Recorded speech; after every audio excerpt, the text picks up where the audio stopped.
bagus, apa cantik semua kan. So dia naik. That's why saya cakap rumah ni keperluan.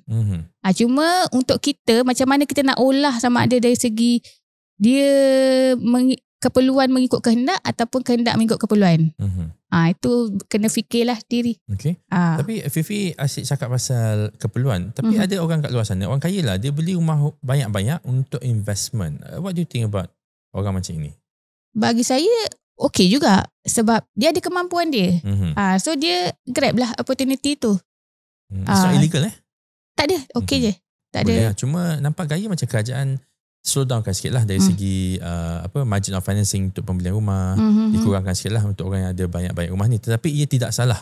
Tidak salah. Untuk dibuat. What about orang yang beli rumah untuk dijual balik ataupun orang beli rumah untuk disewakan? Yang mana satu yang Fifi rasa lebih sesuai untuk dibuatkan investment? Actually dua-dua tu sama naik lah. Sama naik, maksudnya ada je yang invest nak beli rumah tapi nak jual, invest nak beli rumah untuk sewa pun ada juga. Tapi bergantung kepada setiap investment ni dia ada risiko je lah. Contohnya macam kalau nak flip orang panggil flip yang beli dan jual tu kan, flippers kan. So for flippers ni you kena aware pasal RPGT, cost-cost yang kita tak tahu, and then market value boleh drop. Tu macam flippers tu ada juga risiko tu lah. Especially macam hari tu kita masa COVID tu, kita tu memang turun banyak kan market. So dia flippers pun ada rugi juga kat situ. Ada risiko lah. Ada risiko. And holding power kena kuat Maksudnya kalau kita nak flip tapi masa tak selesai untuk jual, kita kena pegang lah. Tapi kalau tak ada duit nak pegang macam tu, kena lelong. Itulah jadinya. Itu antara sebabnya lah. Tapi dulu ada dengar ada orang beli sampai 7 biji rumah, 8 biji rumah. Of course dia pakai loan compression. Sebab dia tak mampu pun untuk bayar benda tu. Turns out 7 rumah dia tu kena lelong. What will happen to orang ini yang rumah dia kena lelong pada harga yang jauh lebih rendah berbanding dengan hutang dia dengan bank? Itu lah. Habis lah. Bagi saya kalau macam gitu dia akan bankrupt lah. Dah tak ada cara lain sebab okey, kalau macam lelong ni dia kalau kita jual dengan harga tinggi, balance tu bukan bank ambil. Dia you still lagi dapat surplus. You sebagai owner rumah tu lah. Surplus. So that's why ada juga rumah owner yang lelong rumah dia sendiri. Bukan bank lelong dia sendiri. Macam mana tu? Ada dia kena deal dengan auction house. Auction house akan post lah dekat website apa semua untuk lelongan. Dia nak dapatkan harga yang paling tinggi lah. Dia tak tahu tapi dia ada reserve price tak? Dia boleh tak kata kalau below this price aku tak nak jual lah. Auction house biasanya dia akan follow market value first. The reserve price. Yes. I see. And then kalau first tak jalan, maksudnya tak ada orang masuk, mungkin dia akan negotiate dengan owner untuk turunkan sikit. I see. Tapi based on apa kita bincang tadi, kebiasaannya lelong ni rendah daripada market value. Kalau lelong paksa bukankah lebih baik untuk owner rumah ni dia jual siap-siap sebelum rumah tu kena lelong? Betul. Kenapa dia tak buat? Kenapa dia sampai rumah kena lelong ni? Tu mungkin sebab untuk proses jual rumah bukannya cepat terus dapat, kecuali hot area lah. Kawasan hot area memang senang lah. Tapi bila jual rumah ikut harga market value, diorang ambil masa. Kemungkinan dia bila dia dah start, kadang-kadang mentaliti orang kita ni, bila dia dah cakap dia nak jual rumah, dia bagi ejen jual rumah, dia dah tak bayar. Bila dah start tak bayar, 6 kali bank proceed lelong. So by that time 6 bulan tu tiba-tiba ada buyer baru. Ada buyer baru, saya nak buat SMP apa semua. Dia tak inform pun dekat buyer baru ni rumah dia dah nak kena lelong. So kesian pada buyer tu lah. Ada je, saya pernah ada alami itulah. Dalam proses jual beli, rumah tu kena lelong. Dah dilelongkan dah pun? Dah ada bidder. Dah ada bidder? Yes. Dah bidder, dah menang lah bidder tu. So boleh reverse tak benda ni?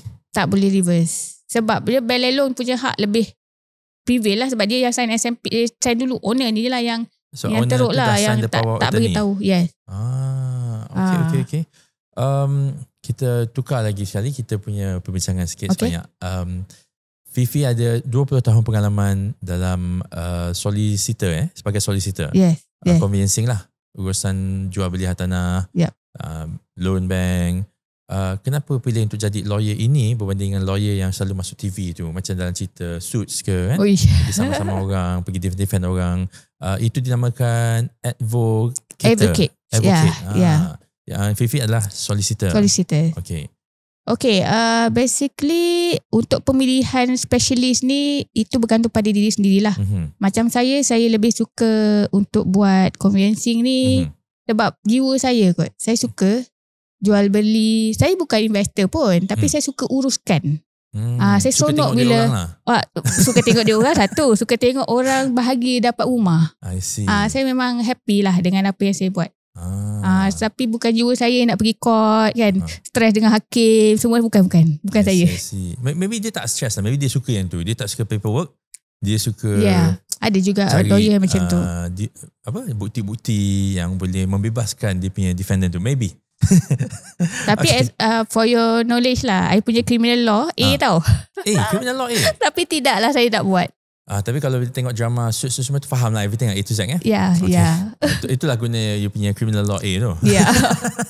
Okay, so kenapa Baba Nai nampak banyak lawyer dekat TikTok sekarang ni? Mereka menceritakan tentang pengalaman mereka sebagai pekerjaan. Adakah this is part of marketing ke? Ataupun is it part of their work ke? Depends pada lawyer tersebut lah. Tapi bagi saya tidak mewakili firm saya. Saya tak mewakili sesiapa. Saya punya tujuan adalah untuk awareness, awareness, educate people tentang kadang-kadang diorang tak tahu kat mana nak salurkan pertanyaan tu. Macam kalau ada lawyer dia tak respon. Saya lah jadi tempat diorang lah. Maknanya dia ada lawyer convincing, tapi ding dong dia tak respon, dia pergi tanya Fifi pula. Cumanya saya juga educate diorang.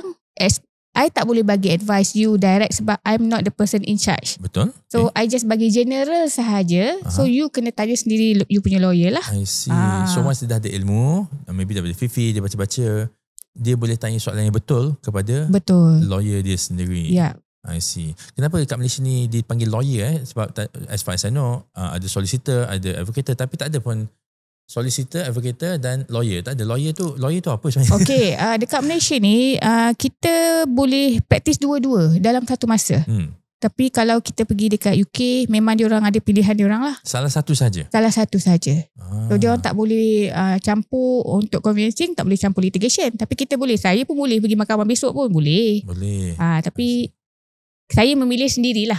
Tapi as long as practice, memang kita boleh dua-dua. Boleh jadi dua-dua lah. Okay. Okay guys, sharing dari Fifi ni memang banyak ya. Kalau korang pergi ke live Fifi tu, memang banyaklah ilmu yang boleh dapat. Fifi pun dapat banyak soalan daripada TikTok live yang selalu Fifi buat tu. Macam diorang ni macam, Fifi ada tertanya-tanya tak? Korang ni ada lawyer ke tak ada? Apa tanya soalan-soalan macam ni dengan aku? Ada tak?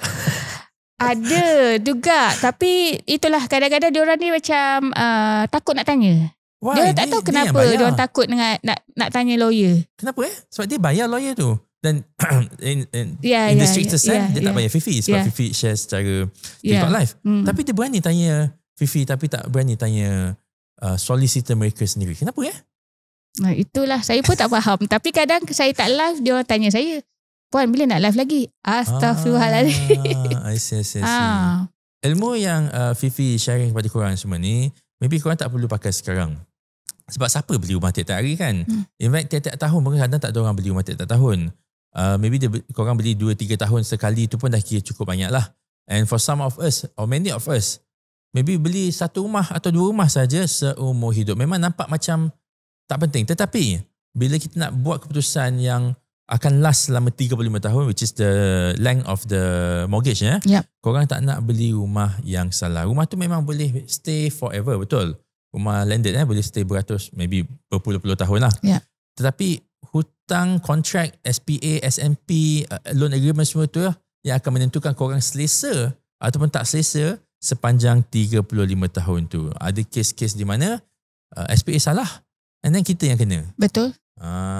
In fact, kalau korang nak tahu lebih lanjut cerita-cerita macam ni, pergilah ke live Fifi di Peguam Hartanah ya. Tanya soalan, kacau dia. Subscribe to her channel. Fifi ada message kan nak jawab, nak bagi tahu ke your audience? Okay, pada siapa-siapa yang nak tahu berkenaan hartanah, korang jangan segan silu masuk live saya. Tanya saja sebab saya memang allocate masa saya 1 jam 1 hari untuk korang bertanya soalan-soalan yang lain daripada itulah. Tapi kalau selepas daripada itu, of course lah ada charge. Macam biasalah. Nothing good is free and nothing free is good, I think.